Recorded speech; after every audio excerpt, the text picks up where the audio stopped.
war for Iraq continues, and it's Muslim on Muslim. This is Skywatch TV News for May 20th, 2015. I'm Derek Gilbert.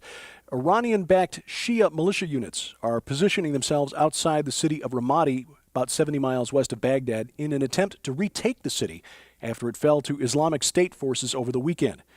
They'll be facing some American weaponry. When the Iraqi army fled the city on Sunday, they left behind half a dozen American tanks, perhaps as many as 100 wheeled vehicles, and several artillery pieces. Ramadi is capital of Anbar province, borders on the nations of Jordan and Saudi Arabia. When a Defense Department spokesman was asked why the fleeing Iraqi military didn't at least throw some grenades onto the equipment they were leaving behind, he replied, "It's certainly preferable if they had been destroyed." Now, this certainly adds to the instability of the region. As I mentioned, Anbar province borders on the nations of Jordan and Saudi Arabia. And while we American Christians may assume that the Islamic State wants to destroy Israel, and it probably does at some point, it also wants to establish the credibility of its caliphate. And the caliphate would require control of the Muslim holy cities to do so. Of course, Medina and Mecca are located inside Saudi Arabia. The Saudis are certainly taking the danger seriously. They're in the process of building a long, high-tech border fence along the entire length of the border between Saudi Arabia and Iraq. Now, American soldiers who fought in Iraq over the last 12 years are certainly wondering what their sacrifice was for. They're fuming about the fall of Ramadi. And National Security Advisor Susan Rice added to the smoldering fire just a bit last night in remarks she made at the German embassy, the opening of a photographic exhibit of soldiers who were seriously wounded in the fighting over the last dozen years. Rice said, "Now that we have ended 2 wars responsibly and brought home hundreds of American troops, we salute this new generation of veterans."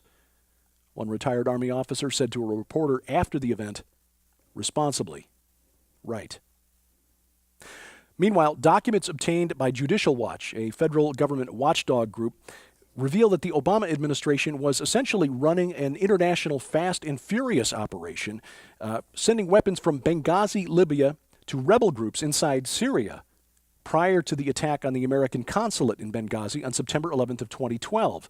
Further, a document dated the day after the attack from the Defense Intelligence Agency reveals that the government knew that this attack had been planned by a terror group inside Libya about a week and a half prior to the event, and that the attack was in memorial of the 9/11 attacks inside the United States.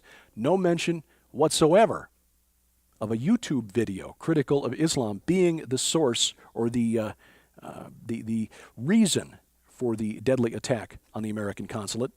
Another document dated August of 2012 shows that the DIA was aware that the rebel groups inside Syria, the ones receiving the weapons from Libya, were dominated by the Muslim Brotherhood and Al-Qaeda. And the document also warned of the grave danger of the rise of ISIS. This months before President Obama referred to ISIS as the JV team. Also from the Wars and Rumors of War Department, Ukrainian President Petro Poroshenko says his nation is in a real war with Russia, and he warned Ukrainian citizens to prepare for a Russian invasion. The United Nations says that some 6,000 people have died in Ukraine since fighting broke out in the eastern part of the country just about a year ago. Speaking of Russia, a strange UFO spotted over Siberia last Friday night. An amateur photographer took this picture of 6 bright lights traveling in a straight line across the Omsk region of southwestern Siberia. A UFO researcher and expert Nick Pope says it's a fascinating image and notes that this part of Siberia is known as a UFO hotspot.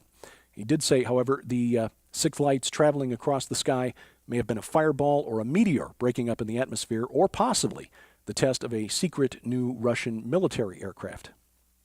Here in the States, the number of bird flu cases in the state of Iowa has now hit 26 million. Poultry operations in 14 counties, most of them in the northwestern part of the state, have been affected. Iowa is the largest egg-producing state in the nation, and this is devastating to the economy. Birds at an infected operation are destroyed, and flocks within a 6.2-mile radius of an infected farm are quarantined and tested for the presence of the virus.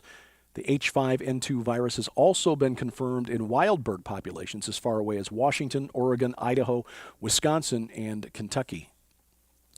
And finally, a new online game promises players a chance to play for money against challengers using a mathematically inspired gambling game based on historic occult rituals. The game is called Cordial Minuet. Cordial Minuet. An odd name, but it's because it's an anagram of the words demonic ritual.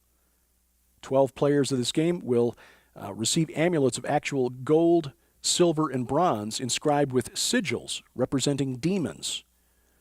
The developer of the game says he had a fascination with the occult when he was younger. The idea for the game, Cordial Minuet, came to him when he thought about the way people gamble at a casino, essentially sacrificing money on the altar of the gods of chaos. The mechanics of the game are based on actual summoning rituals, but the developer denies that the game is satanic, says that's just a label applied by Christians who don't like something that doesn't fit inside their worldview, even though he researched and incorporated elements of the occult, black magic, and summoning rituals in the game. Last night on the Christian television network, Skywatch TV discussed our sevenfold vision for the channel. Tom Horn also shared a vision of a part of the ministry we've not talked about publicly very often, and that is Whispering Ponies Ranch. If you'd like to know more about that and missed the program when it aired last night, you can watch it today or anytime on demand at the Skywatch TV Roku channel.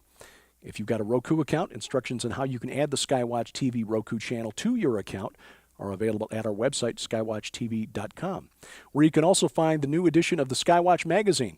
The May edition is now out with articles from Tom Horn, Gary Stearman, Dr. Michael Lake, Josh Peck, and myself. It's mobile ready, so you can read the articles on your PC, laptop, or your mobile device, tablet, iPhone, iPad, iPod, what have you. The link at the Skywatch TV website, look in the top menu bar there for the link to Skywatch magazine. Because of the ambitious plans for Skywatch TV and Whispering Ponies Ranch, we do need your support. And as our way of thanking you for your financial gift, we'll send you a copy of the special edition of the book by Dr. Jack Graham on spiritual warfare called Unseen. Again, your gift of any size, while supplies last, we'll send you a copy of the Dr. Jack Graham book Unseen as our way of thanking you. And to find out more about how you can be a supporter of Skywatch TV, log on to the website, skywatchtv.com. We hope you keep watching as we keep watch. I'm Derek Gilbert, and this is Skywatch TV.